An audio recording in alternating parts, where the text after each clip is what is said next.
peço que os irmãos aqui no templo e você que nos acompanha pela internet também, abra a palavra do Senhor no segundo livro de Reis, capítulo 4. Nós vamos ler o verso 1.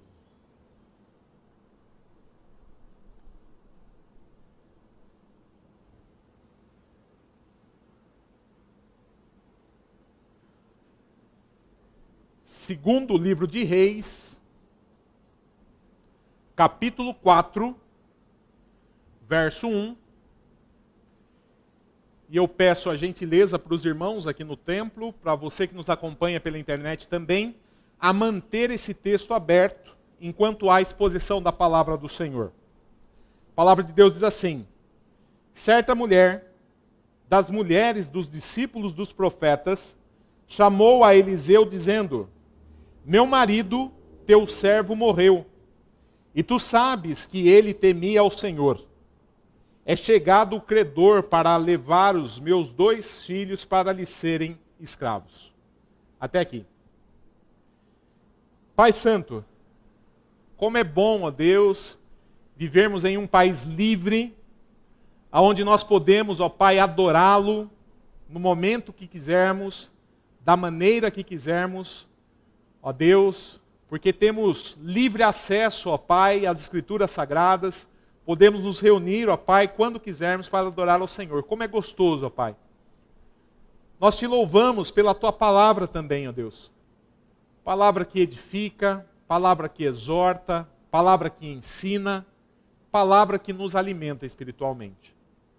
Muito obrigado, ó Deus, porque o Senhor preservou esse texto que foi inspirado pelo Senhor mesmo para que chegasse até nós. Entretanto, Senhor, nós não conseguimos entender, ó Pai, essa palavra, se o Teu Santo Espírito não iluminar a nossa mente e o nosso coração. Esse é o nosso desejo, essa é a nossa oração. Fala no coração, ó Deus, do Teu povo aqui reunido, do Teu povo também que nos acompanha pela internet nessa hora. Em nome de Cristo Jesus que oramos. Amém. Irmãos, nós estamos vivendo um momento muito difícil da história. Todos temos acompanhados, perplexos, a situação da Ucrânia. Até ontem, 198 ucranianos já haviam perdido a vida. E 1.115 estavam feridos. Isso até ontem.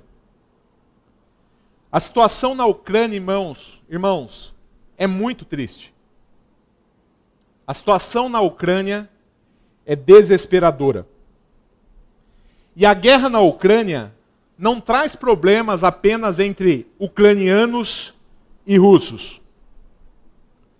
A guerra também gera consequências econômicas no mundo todo. Aumento de inflação, crescimento econômico menor, transtornos no comércio global, são apenas algumas consequências imediatas da guerra. O mundo todo sofre as consequências dessa guerra. E a guerra na Ucrânia, ela não nos isenta de passar por outros problemas. Nós ainda estamos numa pandemia, por exemplo. A pandemia é uma realidade. A pandemia é um fato. A pandemia ainda tem ceifado vidas. E nós que somos cristãos, nós precisamos entender, irmãos, que nesse mundo nós enfrentaremos tribulações, angústias, problemas que podem agitar a nossa vida, que podem entristecer o nosso coração, que podem abalar a nossa estrutura e trazer medo ao nosso coração. Enquanto nós estamos vivendo nesse mundo, será dessa forma. Veja o que Davi, ele diz no Salmo de número 18. Davi diz o seguinte: laços de morte me cercaram, torrentes de impiedade me puseram terror, cadeias infernais me cingiram, e tramas de morte me surpreenderam. Esse é o testemunho de Davi, o homem segundo o coração de Deus. Um homem que amava a Deus. Ele diz: laços de morte me cercaram, torrentes de impiedade me puseram terror, cadeias infernais me cingiram e tramas de morte me surpreenderam. E talvez essa seja a sua situação nessa noite. Você que está aqui no templo, você que nos acompanha pela internet. Talvez você que está aqui ou que nos acompanha pela internet está passando por um momento de grande angústia na sua vida. Um problema muito grande na sua vida. Talvez você tenha chegado ao fundo do poço, humanamente falando. Talvez aos olhos das pessoas já não há mais esperança para você. O que fazer quando, humanamente falando, não há mais esperança? O que fazer quando o desespero toma conta do nosso coração? O texto que nós vamos estudar nessa noite, ele nos ensina o que fazer. E a primeira lição, irmãos, é a seguinte: busque a Deus. Nos momentos de tribulação, nos momentos de angústia, nos momentos de desespero, nós devemos buscar o auxílio, a ajuda do nosso Deus. Nós devemos buscar o socorro do nosso Deus. A viúva pobre do texto que nós vamos estudar nessa noite fez isso. Acompanhe aí na sua Bíblia o versículo 1. A palavra de Deus diz assim: certa mulher, das mulheres dos discípulos dos profetas, clamou a Eliseu, dizendo: meu marido, teu servo, morreu, e tu sabes que ele temia ao Senhor. É chegado o credor para levar os meus 2 filhos para lhe serem escravos. Irmãos, essa viúva, ela era uma serva de Deus. E essa serva de Deus, essa mulher de Deus, estava passando por um momento angustiante que gerou desespero no seu coração. 2 fatos aconteceram. Em primeiro lugar, ela havia ficado viúva. O esposo dessa mulher havia morrido. E esse esposo não era um crente comum. O texto diz que ele era um dos discípulos dos profetas. Ou seja, ele fazia parte de um grupo de profetas que era liderado por Elias e Eliseu. Esse era o homem que havia morrido. Esse homem temente a Deus, ele havia falecido. E essa situação gerou um baque no coração dessa mulher. Essa situação trouxe transtorno para a vida dessa mulher. Mas outra coisa terrível aconteceu. Naquela época não havia um sistema de previdência social como nós temos hoje. E essa mulher ficou desassistida. E por conta disso ela contraiu uma dívida. Uma dívida que ela não conseguia pagar. E o texto diz que agora o credor está chegando para cobrar a conta. Esse homem está chegando. E esse homem tem um objetivo: levar os seus 2 filhos como escravos. Essa é a situação dessa serva de Deus. Essa é a situação dessa mulher do Senhor. Essa mulher, irmãos, humanamente falando, ela estava no fundo do poço. Humanamente falando, não havia mais esperança para ela. Essa mulher que já havia perdido seu esposo para a morte, estava prestes a perder os seus 2 filhos para a escravidão.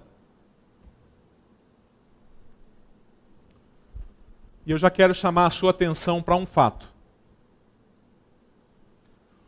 O fato desse homem, desse profeta e dessa mulher serem servos de Deus, não os livrou dos dissabores dessa vida.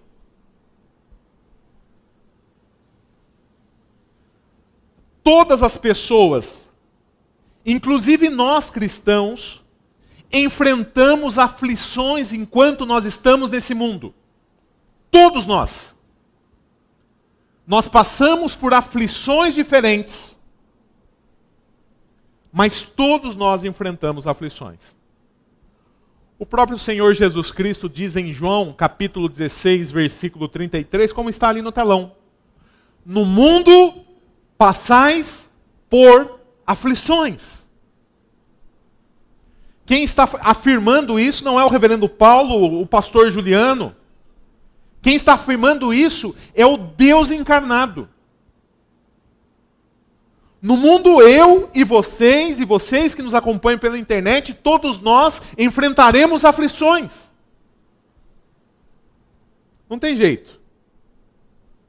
Nós não estamos imunes às aflições. A pergunta é: o que fazer quando elas chegam?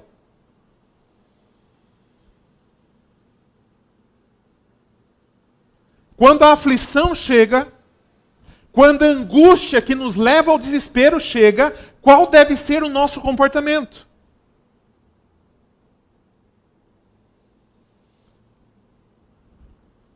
Essa mulher viúva, ela buscou o socorro do Senhor. Ela buscou o auxílio do Senhor.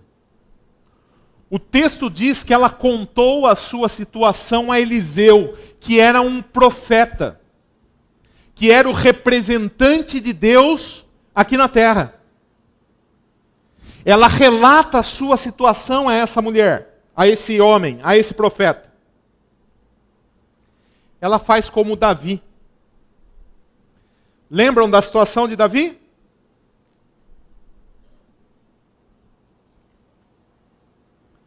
Laços de morte me cercaram. Torrentes de impiedade me puseram terror. Cadeias infernais me cingiram.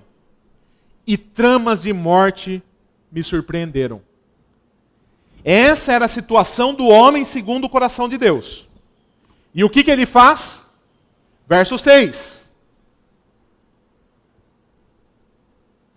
Na minha angústia, invoquei o Senhor. Gritei por socorro ao meu Deus. Ele do seu templo ouviu a minha voz. E o meu clamor lhe penetrou os ouvidos.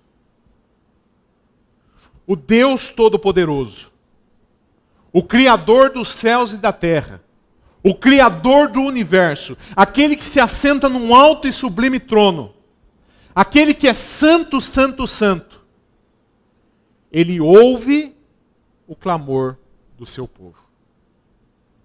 E não só isso. Ele tem poder para abençoar o seu povo.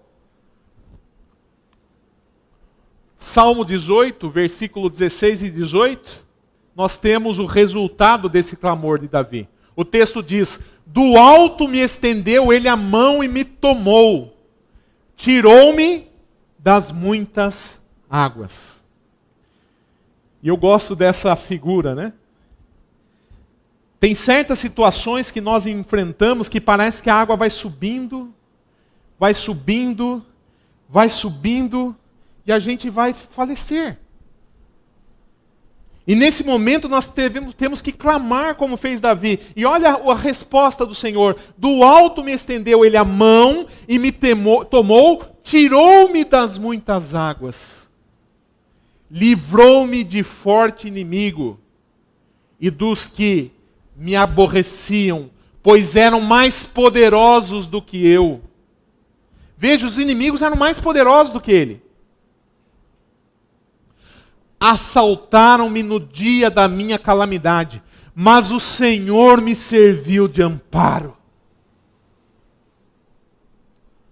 O Senhor, de fato, irmãos, é o nosso refúgio nos tempos de tribulação. Davi buscou o auxílio do Senhor no momento da angústia. Essa viúva buscou o socorro do Senhor no dia da angústia.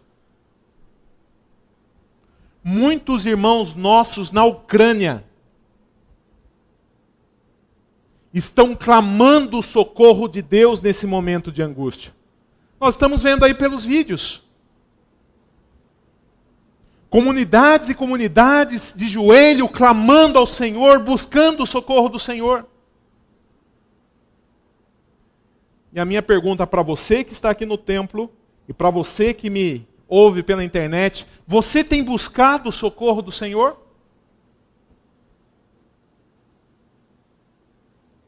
Você tem se derramado na presença do Todo-Poderoso? Daquele que de fato pode livrá-lo, tirá-lo das muitas águas e colocá-lo num lugar seguro?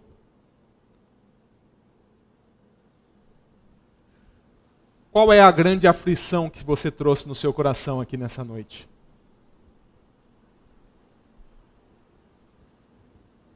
Casamento? Família? É a área profissional que você tem passado por dificuldade? É a área financeira?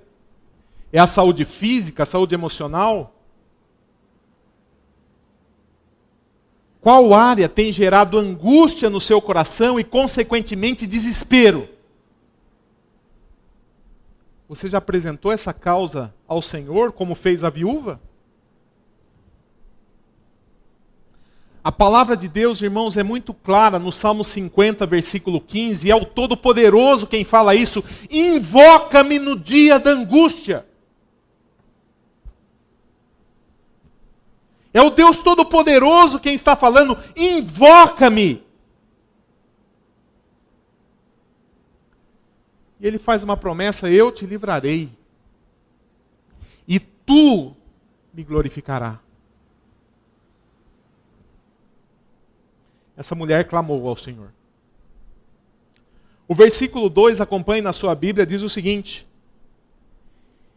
Eliseu lhe perguntou: que te hei de fazer? Dize-me, que é o que tens em casa? Ela respondeu: tua serva não tem nada em casa, senão uma botija de azeite. Eliseu faz duas perguntas para essa mulher. O que eu hei de fazer? E o que você tem em casa? O que você tem em mãos?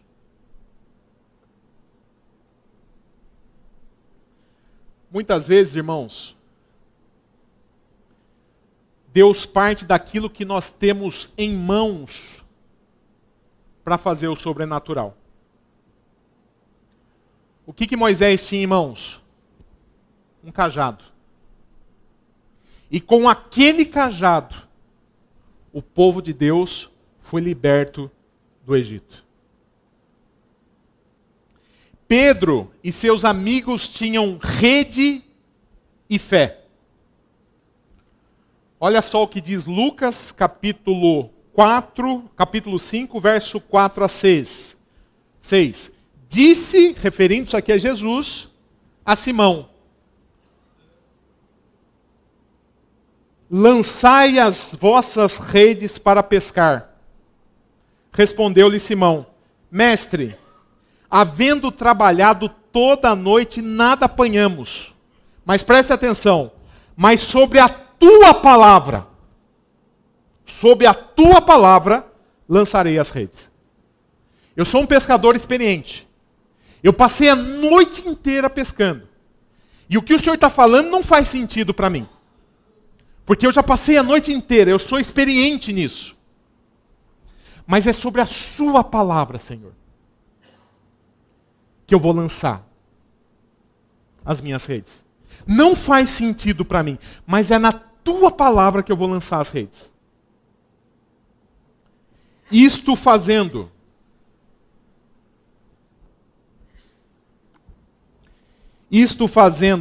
apanharam grande quantidade de peixes, e rompiam-se-lhes as redes. Esses homens tinham apenas redes e fé. Mas com isso eles viram o sobrenatural do Senhor. Jesus usou 5 pães e 2 peixes para alimentar uma multidão de 5.000 homens, sem contar mulheres e crianças. A partir de 5 pães e 2 peixes que eles tinham em mãos, eles viram o sobrenatural do Senhor. Constantemente, irmãos, Deus parte daquilo que nós temos em mãos para agir. E essa viúva, sabe o que ela tinha? Uma botija de azeite. Ela só tinha uma botija de azeite, uma dívida impagável, e o credor estava se aproximando para levar os seus filhos como escravo. Aos olhos humanos, aquela botija de azeite não poderia resolver o grande problema que essa mulher tinha. Aliás, aos olhos dela mesma. Veja aí o que diz o verso 2. Tua serva não tem nada em casa, senão uma botija de azeite. Ela mesmo menosprezava a botija de azeite. Eu não tenho nada, só tenho essa botija de azeite. Mas o que é isso? Eu só tenho isso. A resposta dessa mulher lembra a resposta de André a Jesus no episódio da multiplicação dos peixes. Olha só o que diz lá em João, capítulo 6, verso 8 e 9. A palavra de Deus diz assim: um de seus discípulos, chamado André, irmão de Simão Pedro, informou a Jesus: está aí um rapaz que tem 5 pães de cevada e 2 peixinhos. Parece até um mineiro falando, né? Mas isso, que é para tanta gente? O que é isso? 5 pães, 2 peixinhos, Senhor. E de fato, humanamente falando, aquela botija de azeite não era suficiente para tirar essa mulher dessa enrascada.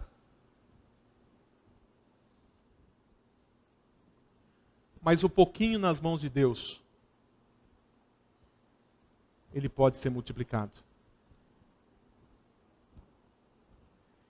E a minha pergunta para você que está aqui no templo, para você que está em casa, é o que você tem nas mãos? O que você tem nas mãos? E o que está faltando? Está faltando o quê? Amor no seu lar? Coloque diante do Senhor, o Senhor pode multiplicar. Está faltando saúde física? O Senhor tem poder para multiplicar. Está faltando paz lá na Ucrânia? O Senhor tem poder para multiplicar.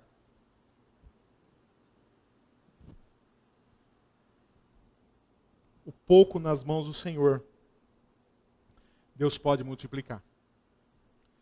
Tanto é que veja aí o versículo 3 e 4.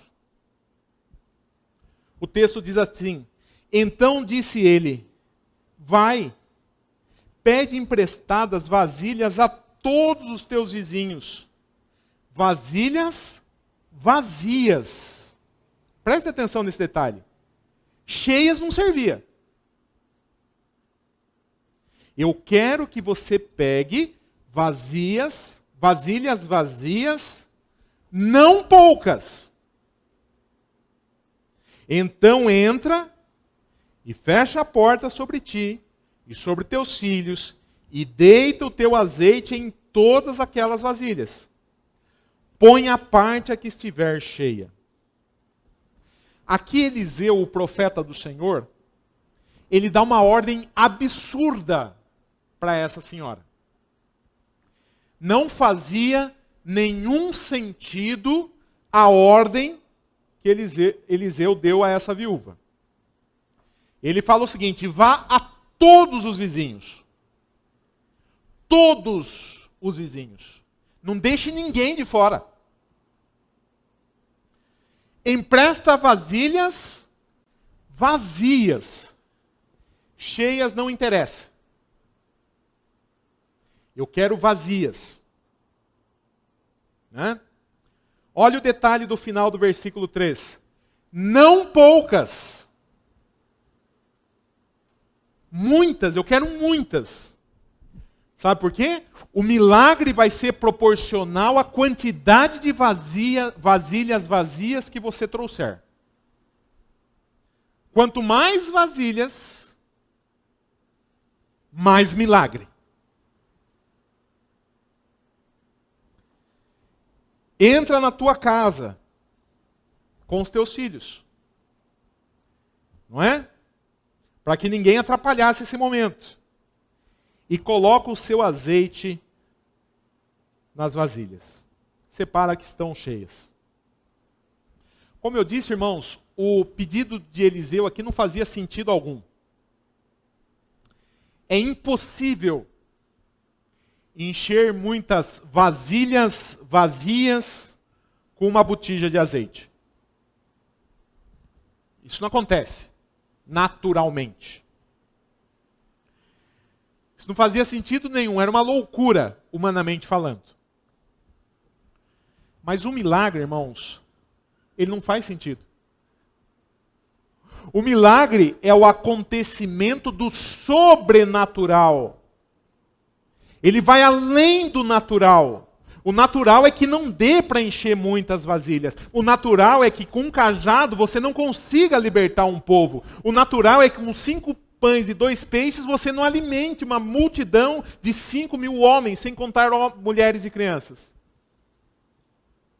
Mas nós estamos falando de Deus, do sobrenatural, do divino.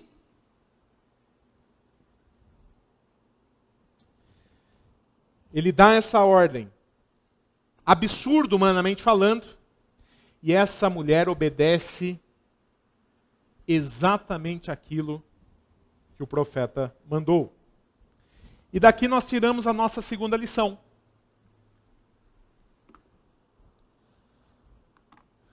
Não só busque a Deus nos momentos de angústia, obedeça. Mesmo que a ordem de Deus, que o mandamento de Deus não faça nenhum sentido para você. Olha só o que diz o versículo 5. Partiu, pois, dele, fechou a porta sobre si e sobre seus filhos, obediência. Estes lhe chegavam as vasilhas e ela as enchia. Então perceba, irmãos, que ela fez exatamente tudo aquilo que o profeta mandou, aquilo que não fazia sentido. E a minha dica para você é a seguinte: obedeça a Deus. Mesmo que isso humanamente não faça sentido algum. Irmãos, nós não somos salvos pela obediência. A gente tem falado isso há muito aqui, né? Nós somos salvos pela graça. É pela obediência de Cristo. Nós somos salvos pela graça. Mas depois que nós somos salvos, nós buscamos obedecer a Deus. Já disse isso aqui. A palavra de Deus é o aio. Ela nos pega pela mão e nos leva para Cristo. E depois Cristo nos pega pela mão e nos leva à lei. No processo de santificação. Eu não obedeço a Deus, ou não busco obedecer a Deus para ser salvo. Mas eu busco obedecer a Deus porque eu sou salvo. Esse é o nosso papel.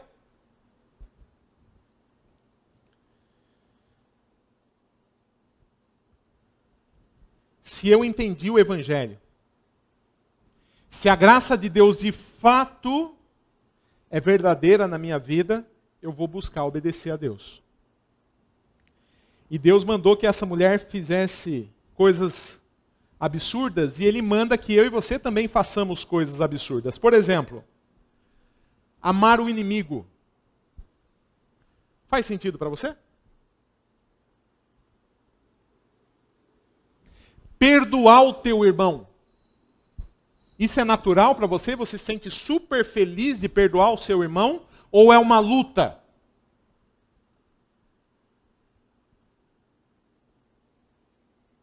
Pregar o evangelho da graça. É super tranquilo você chegar para o seu colega, para o seu vizinho, falar assim, ó, deixa eu falar uma coisa para você. Se você está seguindo caminhos de morte, se você não se arrepender dos seus pecados, e você não receber Jesus como seu único e exclusivo Salvador, você está caminhando a passos largos para o inferno. É fácil fazer isso?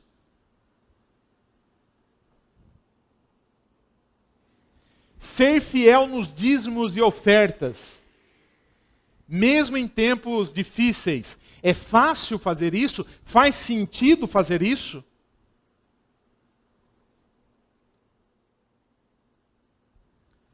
Tem gente que diz assim, pastor, mas meu salário é tão pequenininho. E eu digo, a botija da viúva era tão pequenininha. Os 5 pães e 2 peixes eram tão pouquinhos. Mas Deus multiplicou. Muitas vezes nós sofremos, irmãos, que nós desobedecemos a Deus. Muitos casamentos são falidos hoje porque a desobediência a Deus começou no namoro.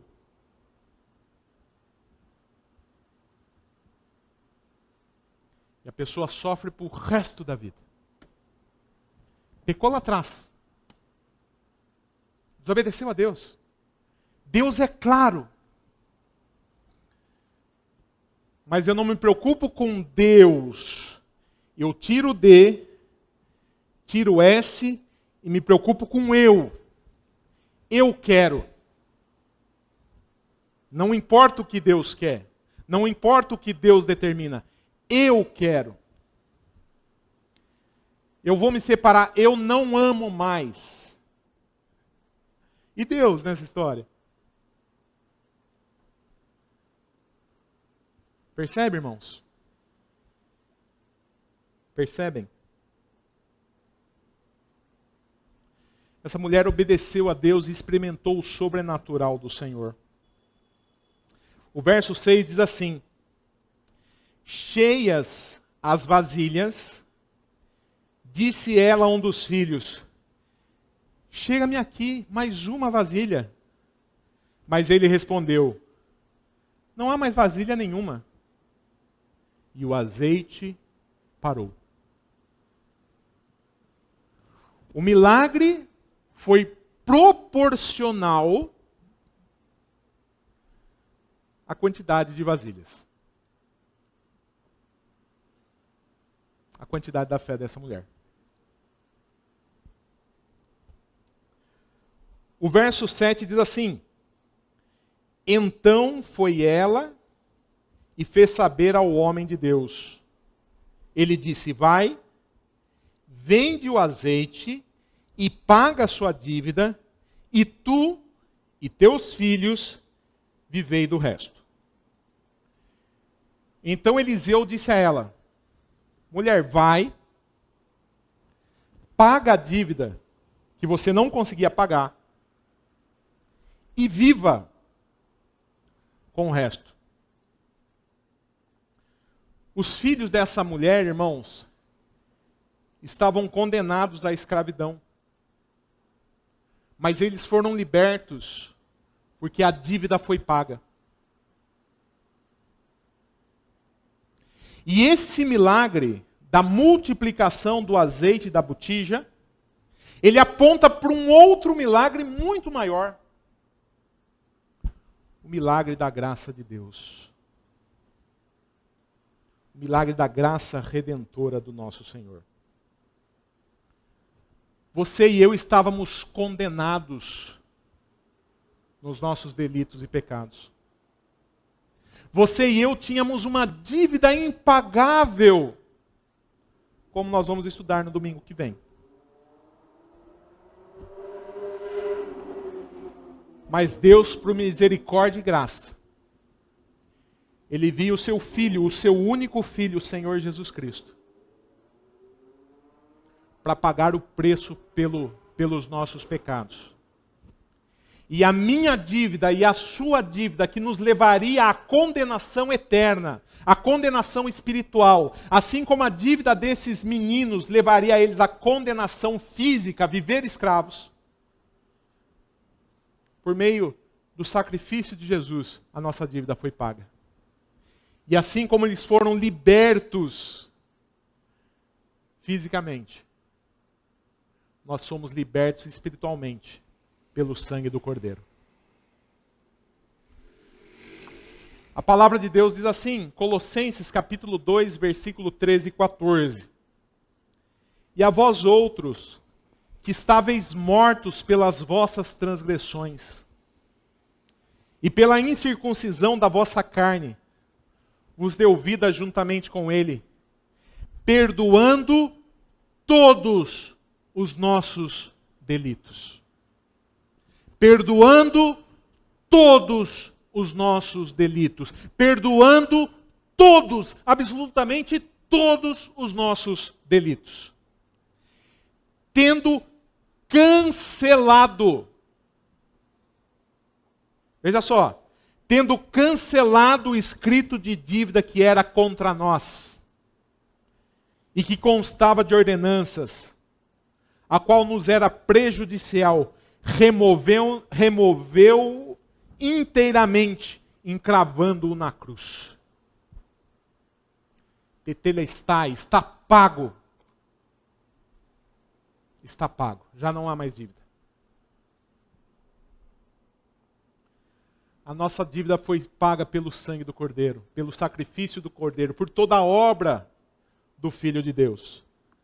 Por isso que Romanos capítulo 8, versículo 1 diz: agora, pois, já nenhuma condenação há para os que estão em Cristo Jesus.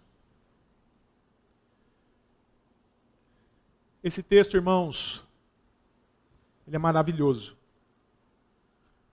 Porque ele aponta para uma verdade maravilhosa.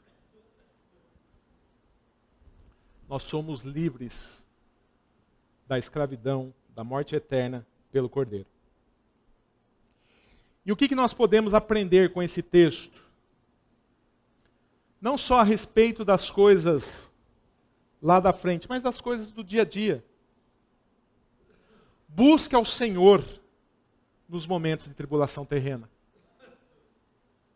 As tribulações fazem parte dessa vida. O Senhor Jesus já afirmou. Então busque ao Senhor. Não desista de clamar. Não desista de orar. Não desista do seu filho. Não desista do seu esposo. Não desista da sua esposa. Continue clamando enquanto a vida há esperança. Então busque a Deus.